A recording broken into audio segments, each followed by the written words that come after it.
Good morning, everybody.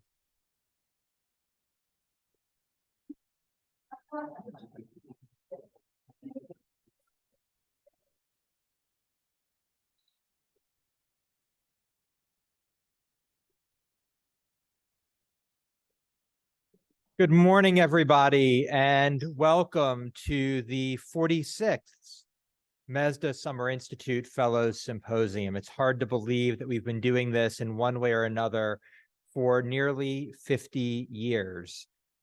I'm Daniel Ackerman. I am the chief curator at the Museum of Early Southern Decorative Arts and Old Salem, and I have had the privilege of spending the past month working with a remarkable group of fellows who have joined us here in Winston-Salem and out in the field from across the country. For those who don't know the history of the Institute, in 1976, we launched the MESDA Summer Institute. It's a program that is rooted in our mission to collect, research, and share objects made and used in the early American South, and to research and tell the stories of the craftspeople who made those objects and the generations of people who used them. Now, on the very first day of the MESDA Summer Institute, our fellows did something a little different than in the past. Each one chose an object at random out of a hat. This became their constant companion for the month. And during our month together, and in the field as well, our fellows completed new original research on these objects. They looked closely, they dug through collections, they combed through archives, they consulted experts. In at least one case, they got very familiar with the time zone differences between here and Europe in making phone calls. And each one of them produced new, compelling research based on their object in the MESDA collection. Now, we have been fortunate to have the chance to work with these talented scholars throughout the summer. And I need to make the point that we can only do that because of the support of people like you joining us in the audience here, joining us virtually, and a group of people throughout the country who really believe in the importance of training the next generation of scholars in Southern and really American decorative arts. You may not realize that 100% of the cost of the course, the study trip, and housing in Winston-Salem is covered by fellowships. And it's only possible because of the support of donors who believe in our mission as strongly as we do. In 2015, a dedicated group of women, we call them the Summer Institute Sisterhood, came together. Claire Craver, Betsy Davison, Eleanor Knowles, June Lucas, Carolyn McNamara, Beth Mercier, Margaret Pritchard. They came together to establish the MESDA Summer Institute Endowment. In addition to their generous support, let's give them a round of applause.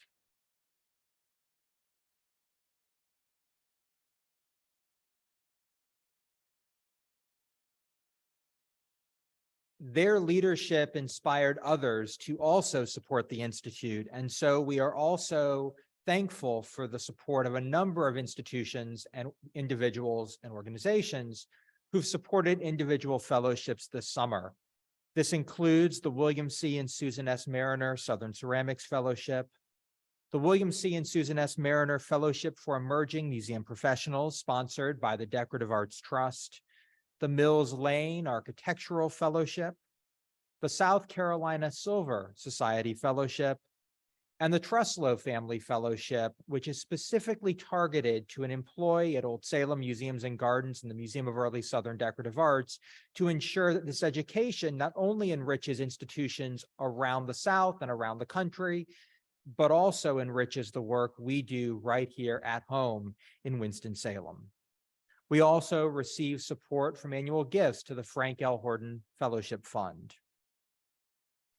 Since 1976, projects begun in the Institute have gone on to become books, exhibits, articles. And our graduates have gone on to apply our methodologies at institutions across the country and around the world.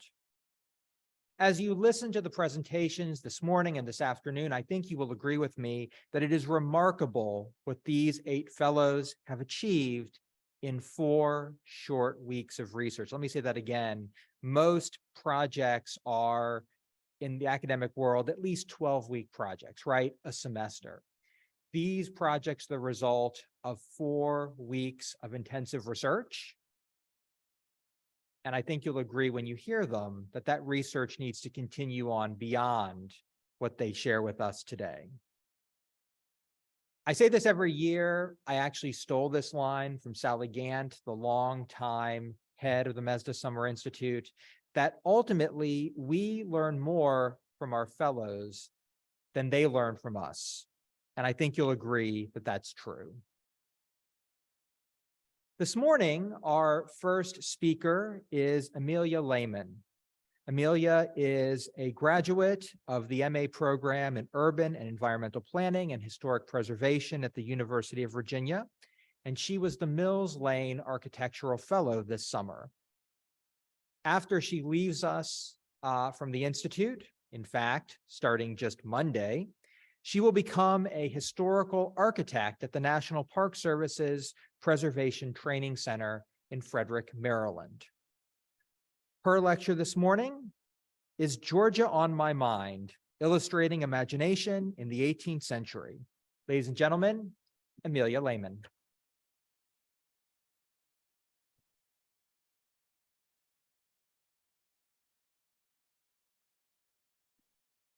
Good morning, and thank you, Daniel.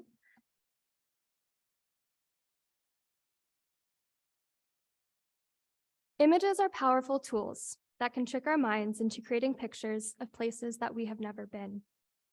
In 1733, Secretary of the Georgia Trustees, Benjamin Martin, published a text describing plans to create a new colony located between Spanish Florida and British South Carolina. This text outlined ideas around labor and land use and became a foundational document in early colonial Georgia. But before Georgia had been settled, or the town of Savannah laid out and built, an image was already circulating of this new, grand, utopian territory. This small engraving, which is the subject of my presentation, was published as a frontis for Martin's text. Despite its small scale, it plays an outsized role in this colonial venture by allowing readers to visualize this faraway place called Georgia.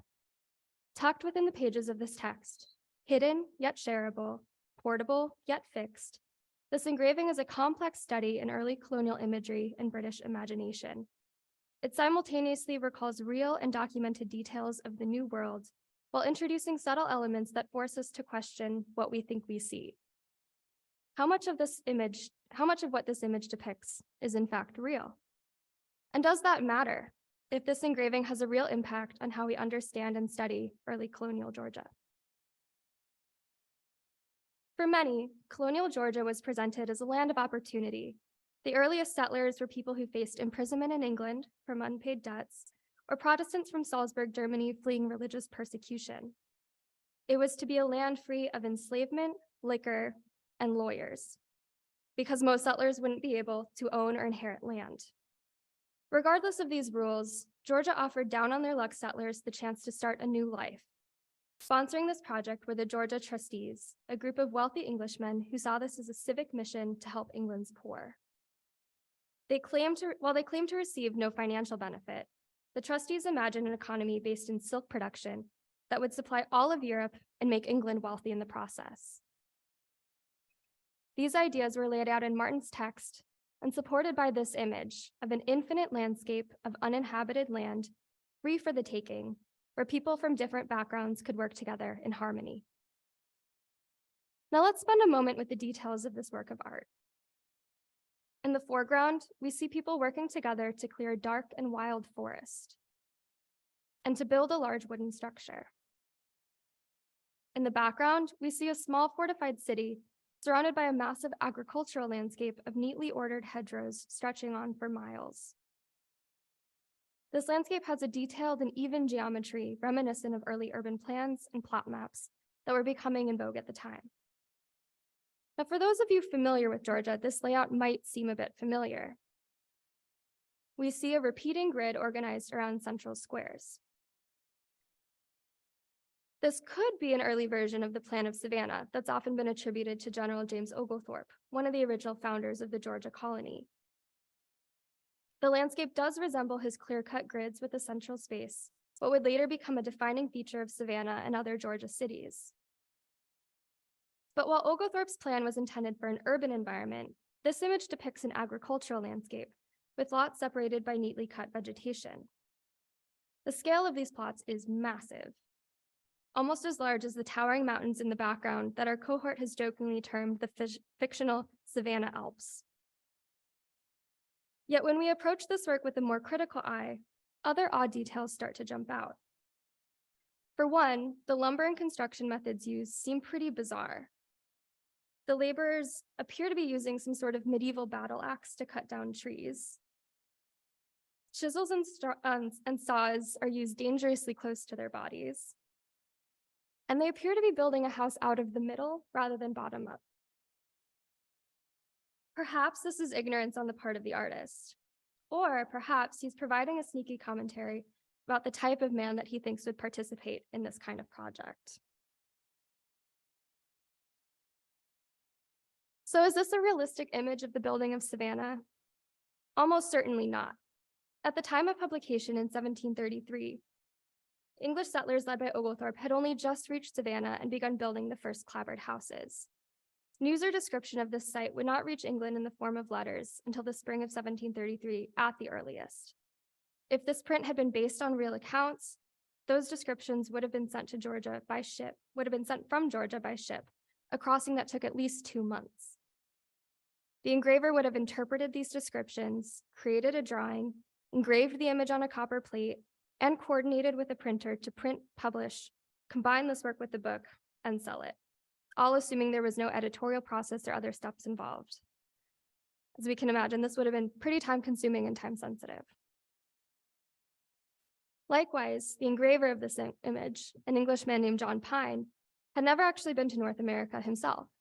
He was likely basing his illustration on other English prints of the New World or descriptions that he'd read about this place. Perhaps he had access to other publications about the Georgia colony, and maybe he'd even read the text of this book.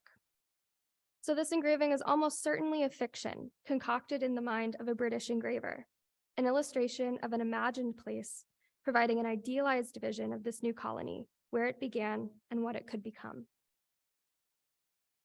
By 1733, John Pine was best known for his fictional illustrations and celebrated for his heraldic imagery. His best-known works were engraving for Daniel Defoe's 1719 book, Robinson Crusoe, about a man who was shipwrecked for 28 years. The frontispiece for this book was reproduced so frequently that the plate wore out and had to be remade. Later in his career, he became the engraver of His Majesty's signet and seals, and it's possible that he might have even produced this later seal of the colony of Georgia. From these few details, we can deduce that Pine was an artist who specialized in imaginative and performative works that were mass-produced and tended to pack a lot of visual information into a small space. The skill of storytelling is most apparent in the spatial progression of the Georgia frontispiece. We start in the bottom left corner with the wilderness, where laborers cut down gnarly, overgrown trees and begin working the trunks into something usable. From there, we move to the bottom right, where workers use a variety of tools to refine the tree trunks and begin construction on a building. Our eye is then drawn across the river to a completed fortified town that then gives way to an ordered, open landscape ready for the next opportunity. In just one image, John Pine illustrates several generations of growth and progress, an entire future waiting to be activated. And we should also spend a moment considering who is included in this image and why. The engraving shows individuals in various styles of dress, including people who are depicted with exposed chests and legs, and perhaps shown with darker skin. While the scene might first appear to show everyone working together, the type of work being done by these different groups is different. Those wearing more English-style clothes are almost exclusively shown with tools, using chisels, hammers, and axes, while other workers are depicted doing more of the hard manual labor. There is also a man in the corner, dressed in a much finer style, who appears to take on the role of supervisor. These differences in dress and work might be intended to suggest other differences between English settlers, indigenous groups, and Africans, as well as class differences within the colony itself. In this way, the cultural and racial dynamics laid out in this print both support and contradict the ideas laid out in the text in ways that closely mirror history. The early Georgia settlers became close allies with the Yamakra people. However, the region was rife with conflicts between indigenous groups and settlers before and after the settlement in Georgia. What this print says about this complex relationship is unclear. On the one hand, the print implies collaboration between Native and English groups as they work together to build a city. On the other hand, it suggests a distinct hierarchy through its use of architecture. The English-style log building dwarfs the circular hut in the image, which seems to resemble an indigenous dwelling. We also can't rule out the possible presence of Africans in this image, as enslavement was common in the South by this time. The Georgia colony initially banned enslavement for the first 2 decades of its existence.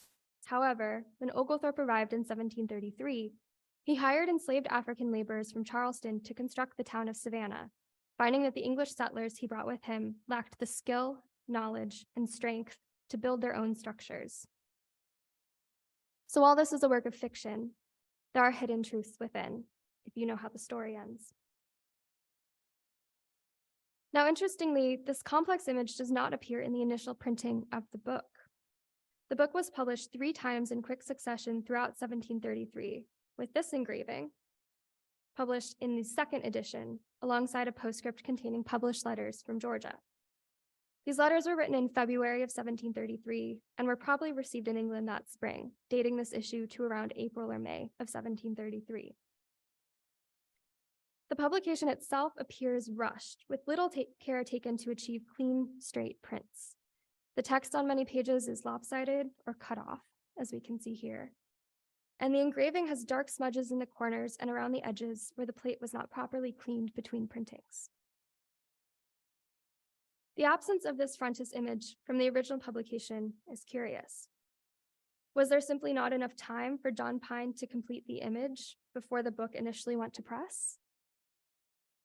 Was the addition of the image a later request when it became clear that a second edition needed to be released? Or was the impetus for producing the second version the creation and inclusion of this image to provide a missing visual context for the text and the project as a whole? We should also consider who this book and the engraving was printed for. Is this merely a keepsake for the Georgia trustees so that they have an account of the purpose of their investment? Does this image help them to visualize the project that they support? Or was this book, with its messy engraving and lopsided text, actually intended for the wider English public to educate them and perhaps inspire them as to this new colonial project? So let's step back a few years.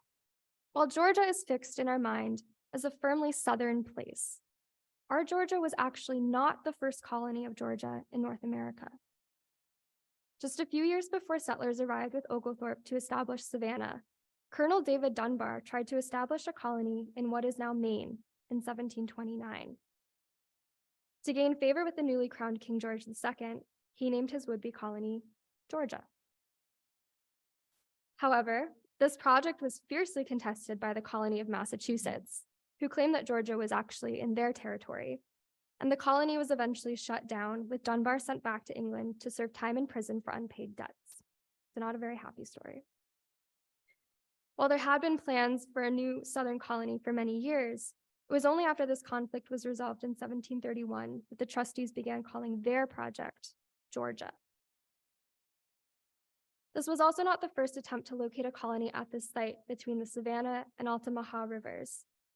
16 years earlier, in 1717, Sir Robert Montgomery published a book proposing a settlement called the Margrave of Azilia in this exact same location. Montgomery expounded on the endless agricultural opportunities of Azilia and even proposed a trustee sponsorship system like the one adopted by the later Georgia trustees. Montgomery designed the settlement as a series of mile-long squares that provided civil spaces, parks, fortifications, and residential areas within a rigid class system. While Azealia and Savannah's plans are rarely compared, they share some striking similarities in overall layout. Likewise, the geometry and scale of Pine's plan is comparable to Azealia, including the large agricultural plots and fortifications. While Montgomery was never able to realize his colony, it's quite likely that the Georgia trustees and John Pine knew about his plans and perhaps used them for inspiration. It's also curious that Montgomery died in 1731, just a few months before the king granted a new charter to establish Georgia in the same location as Azealia. In other words, the colony of Georgia and the city of Savannah emerged at an interesting moment in time, when Montgomery's colonial ideas were recent memories, but available for the taking, and the celebratory name of Georgia was once again free. Perhaps this is why it was so necessary for this image to accompany this text. This engraving, although highly fictionalized, establishes Savannah as a real place situated in space. Through its inclusion within this book, this engraving links the ownership and power of the Georgia trustees to this place, rather than an imagined plan like Montgomery's Azealia or an unrealized dream like Dunbar's Georgia. It helps the reader to envision Georgia and its potential future, and includes just enough references to the New World to trick the mind into associating this place with Savannah. Perhaps the most famous image of early Savannah emerges just 1 year later, in 1734. It's through this plan that our vision of the city becomes firmly solidified. Based on drawings by Noble Jones and descriptions by Peter Gordon, two of the original settlers, this engraving provides a new way of viewing the city. This image is full of minute details, from the neatly drawn houses and tall pine trees to the quay which lays out important landmarks in the new city. The engraver, Pierre Ferdinand, even notes the exact date that this image is meant to document, March 29th, 1734. Every detail of this plan suggests a level of accuracy verging on photographic, far different from the soft, messy lines of Pine's illustration. The scale and intended use of this image is likewise very different. While Pine's print was a decorative addition to a 48-page text, this image is meant to stand alone. It would likely have been displayed on the wall in someone's home or in a public space, rather than in a book to be sequestered in a private library. The dedication on the print indicates that this image was originally intended for the trustees so that they could view the progress of the colony.